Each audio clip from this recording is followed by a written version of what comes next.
apparently there is a lawsuit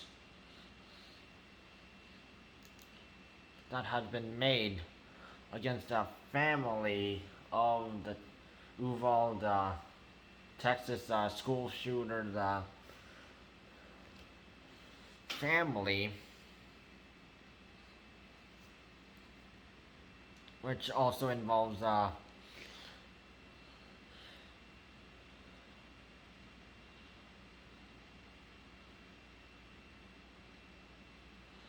family of a slain Uvalde teacher, like one of the teachers, and also one of the kids who died, one of the 19 kids, and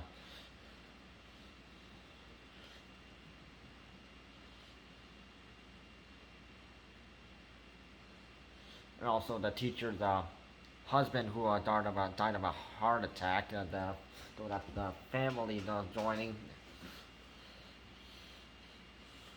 There's a so they're doing a 100 million lawsuit against the gunman's family. So that's Salvador Ramos' family. So that means the grandparents, and then the mother, and then the father, the daughter, the mother's sister,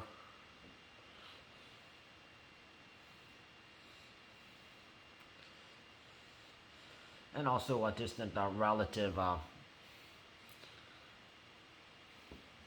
which unfortunately, while some of these family members are not at fault, unfortunately, this is happening.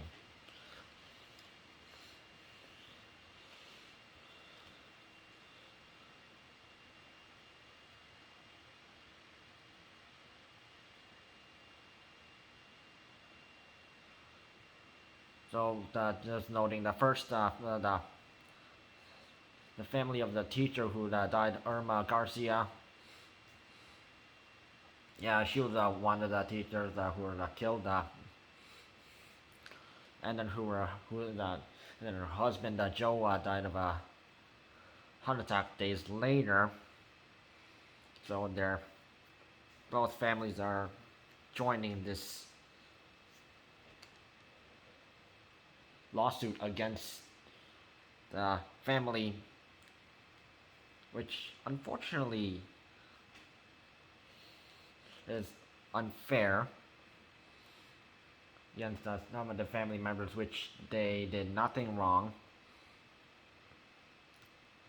except for the mother. So the parents who recently joined in was Jose Flores Sr.,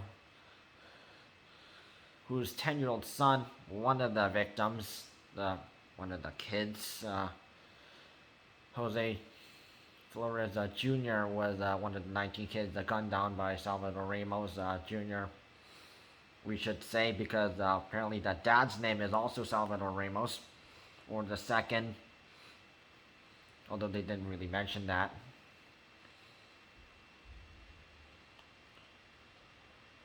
So the family, the 4 kids shot and injured, not the ones that are like have been killed, but the ones who were injured and ended up in the hospital. Some end up sent over to San Antonio and some other towns.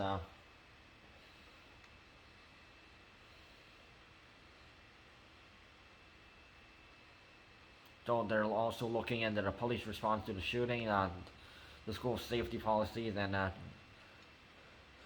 AR-15 similar guns used.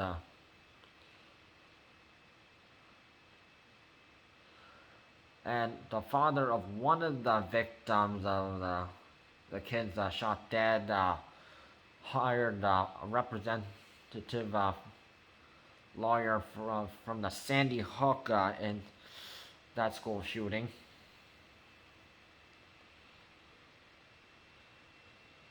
Which originally that one was against Remington Arms.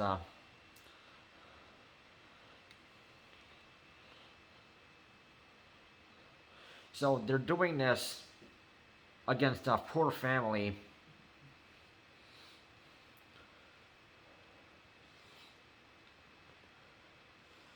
which we hear like the granddaughter, Isabel, lives with the grandparents. Salvador Ramos, the school shooter, also lived with the grandparents. The mother, who was apparently not married, apparently she is split with her boyfriend, whose name is Salvador Ramos. And there's of course the kid who became the school shooter.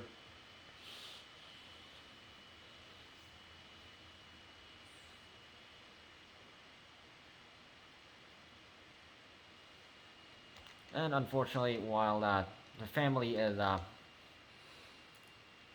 people who are not at fault is the grandparents, because the grandparent, grandpa had had said previously that Salvador Ramos had rarely talked to him and the wife Celia. Didn't interact with kids much.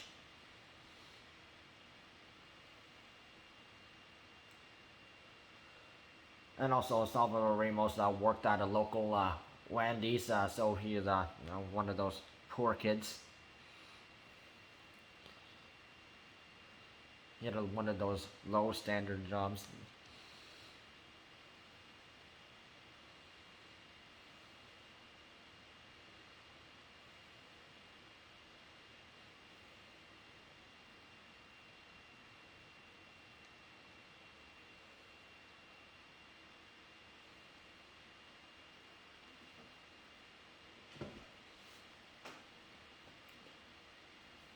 And also the fact that the sister, Natalie, so one of the daughters, who had made a petition to help pay for health bills, for hospital bills, for Celia, which since Salvador Ramos was on his phone and he was sending people messages and guns and videos of animal slaughter, which we've heard from a classmate named Ivan that Salvador Ramos was an animal abuser. So basically, he would be attacking cats and dogs, or even other wild animals if they came near. Also noted as a school bully, as other classmates and students have said. The mother could be at fault, which she could be charged, which would make sense because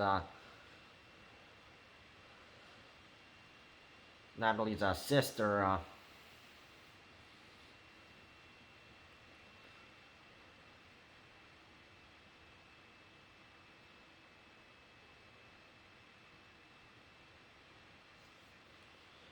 which she said, oh, he's an innocent boy,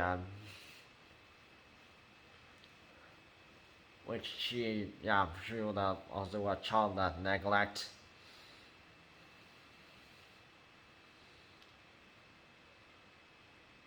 And she really did care about her mother. While her sister, Natalie, did. Her daughter did care about her mother, her grandmother, which we hear from that Maribel Ramos had, while she was serving the U.S. Navy, she had took on a break and literally came back to visit her grandmother, who was in the hospital recovering in San Antonio.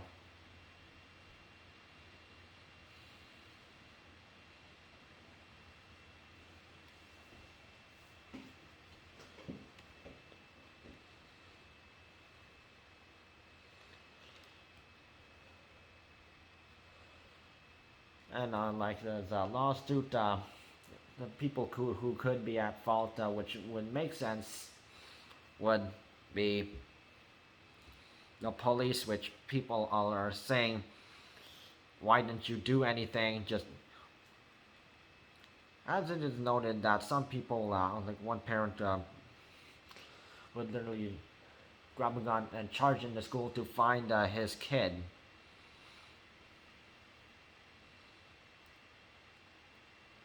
And then when like literally an hour went by and people literally did nothing about it. Parents were worried. Police did nothing. They were only waiting out in the parking lot.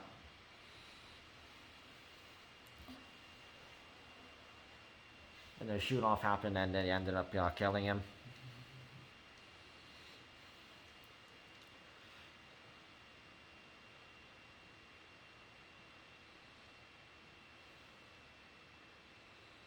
And it is just unfortunate that like a family would ended up taking a blame or get charged for something that, which the only people who would be at fault would be the mother.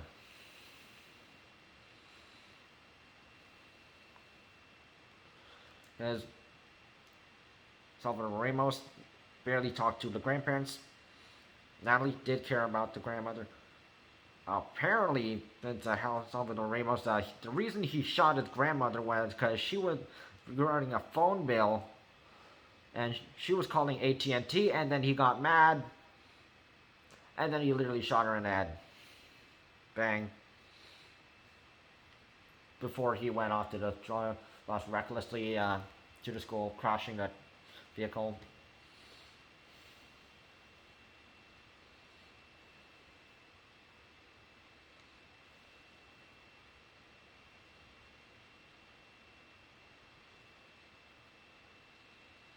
And another, which they're going to do a lawsuit, the school district,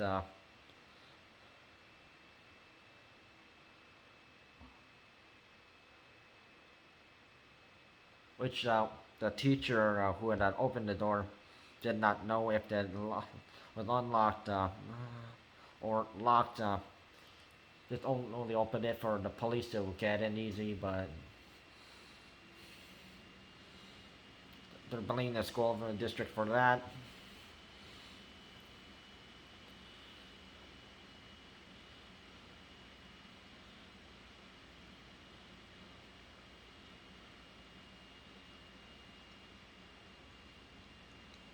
Although it would make sense if the person who sold it.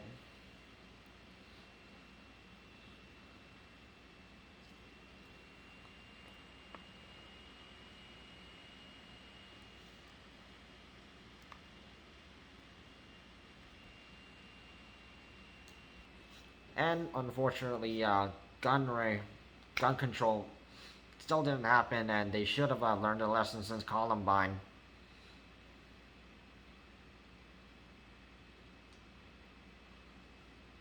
And these people out there being selfish, as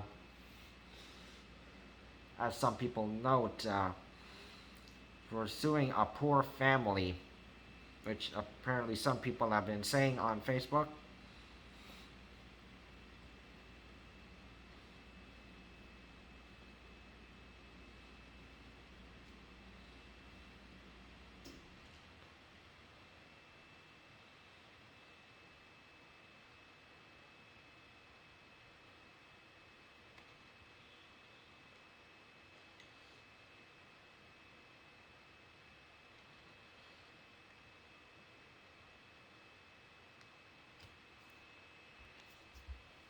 And a gun maker could be liable that made the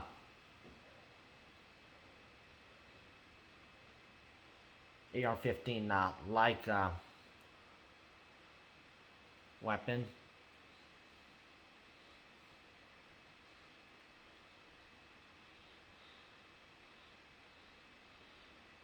Which apparently is based in Georgia State.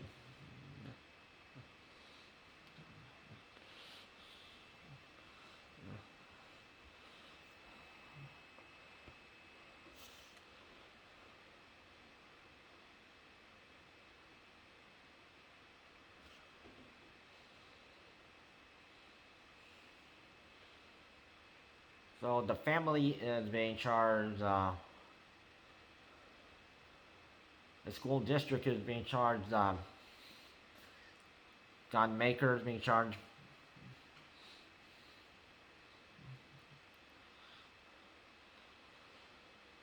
Although gun reform, gun control, that is a must for the safety of the children. But it's technically unfair, as we hear, because the family is poor. So why are people trying to take money from even and make the family even more poor?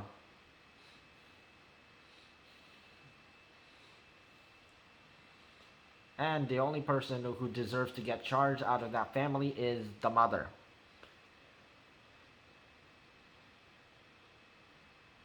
Adrian. Adrian? Who?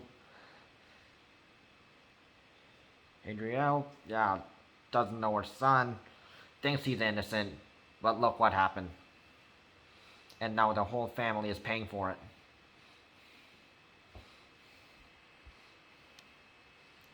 Gun control is a must.